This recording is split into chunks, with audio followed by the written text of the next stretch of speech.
approach the microphones in relatively the same order. To begin with, we'll start numerically, and we'll start with the gentleman in front here at number 1, simply because it's microphone number 1. Monsieur. My question is for Citizens, I think his name is, Kevin. One of your slides alluded to the fact that the contamination levels for mine workers was 5 millisieverts or something like that. Does that relate to the fact that 1 in 5 miners have died from cancer in Ontario? In Elliott Lake, El Dorado mines? Is that related to that, those figures? The health studies on uranium miners across the country continues. Uranium mine, Elliott Lake health studies are key to that.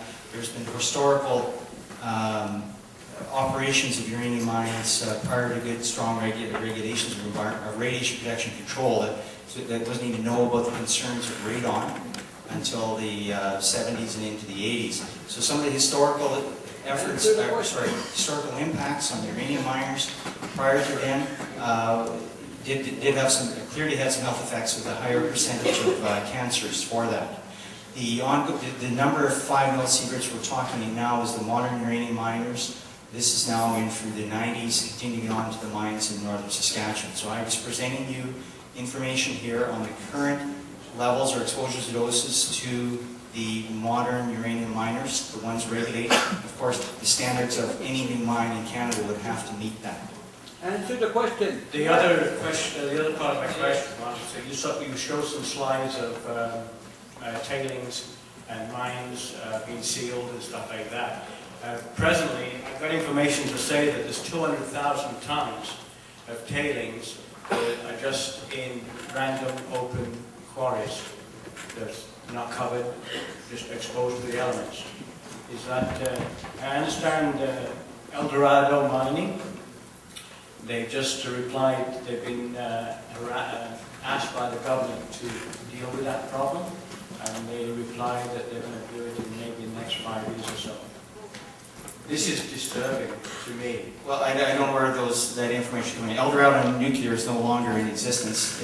El Dorado was a federal crown corporation. Historical wastes have been all accounted for either in managed tailings areas, and there's 2 tailings areas that require decommissioning now, and they actually have to go through an environmental assessment, which will be done by the federal provincial governments before those 2 are closed. 2 of them I'm talking about are in northern Saskatchewan. One of the slides I showed you was called Gunner. So I'm not sure where you're getting this other information, because all the tailings areas, all of the ones in Elliott Lake and the rest of Saskatchewan country have all been. I got my information by Googling the word uranium, the deadliest metal. And it's a 6-page paper by Dr. Gordon Edwards. And he is the president of the Canadian Coalition of Nuclear Responsibility.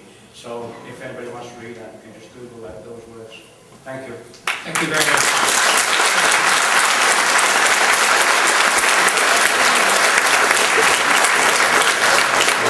Numerical order, microphone number 2, sir, please. How you doing?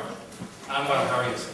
I have experience in working with uranium, okay? And I got the experience here in the city of Moncton. And I just got to say something. When we're putting stuff away, we put it in barrels, that's where they get buried. In the end, when we found out we were going to close the building, I asked the question, what are we going to do with the building? And he said, well, we're going to put it in barrels, and we're going to bury it.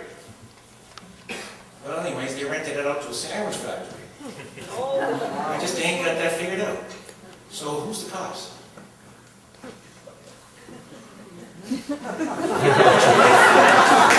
Why is the building still there?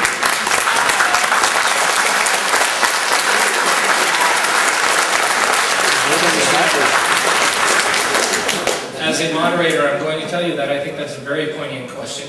Thank you. The issue this evening is around prospecting and mining.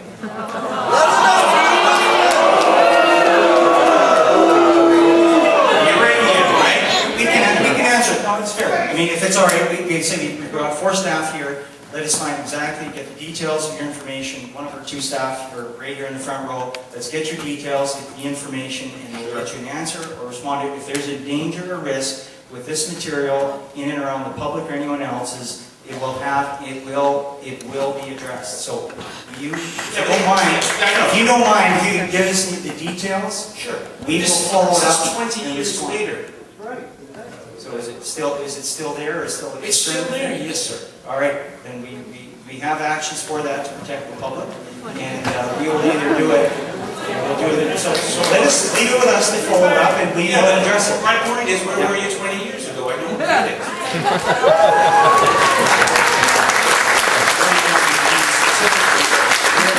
This is the difference between our regulations, as I was quickly going through the slides. In the year 2000, the Canadian Nuclear Safety Commission was formed under the Nuclear Safety Control Act and 11 regulations.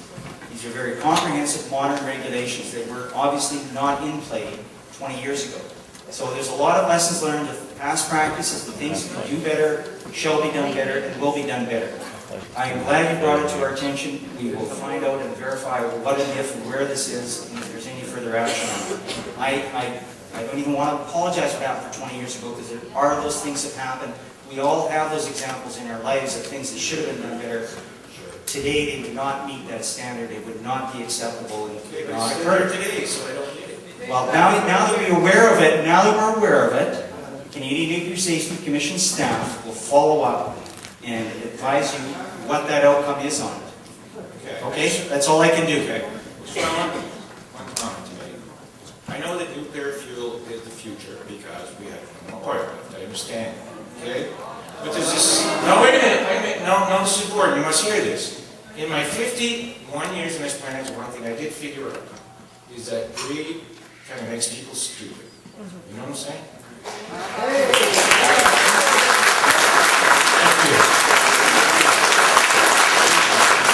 To the upstairs, microphone number 3, sir. Okay, I have a couple of things. One is a comment to the Canadian Nuclear Safety Commission. Sir, Canadian Nuclear Safety Commission, when you're not waving at somebody else, you pay attention to mic 3. Hello? Up here. You say you're an independent commission? You say you're an independent commission? We're an independent nuclear regulatory agency, yes. Really? Then why did the Prime Minister overrule you and reopen Chalk River and fire the boss?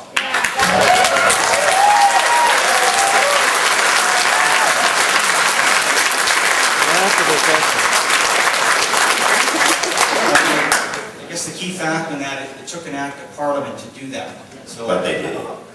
I can't deny that. We still continue to maintain our independence on that. The fact that the Parliament made that decision was a choice of theirs, and it was an act of Parliament. That's a law. Point taken. Okay. Now to the environment. Mr. Environment.